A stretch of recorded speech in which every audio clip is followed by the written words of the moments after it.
Deep Fill Washer Troubleshooting. When to call a professional.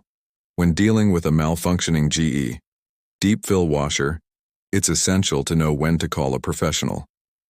Attempting DIY repairs for severe issues can lead to further damage or void your warranty. This section helps you identify when professional help is necessary. Identifying severe issues.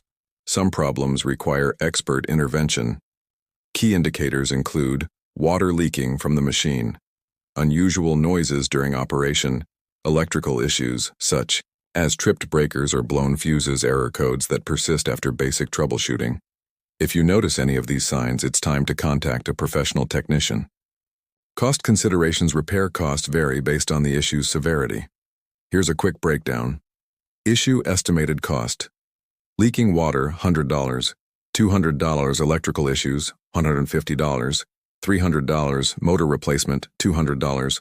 $400. Hiring a professional might seem costly, but it ensures the problem is fixed correctly, avoiding future expenses. Warranty information. Check your washer's warranty before scheduling repairs. Warranties often cover major issues. Ensure repairs are done by an authorized technician to keep the warranty valid. Here's a typical warranty breakdown. Year. Covers parts and labor 2 to 5 years. Covers major components like the motor. Understanding your warranty can save you money on repairs. Always confirm the coverage details with the manufacturer. Note: if you want to know more details, you can visit this website, HelloTroubleshooting.com.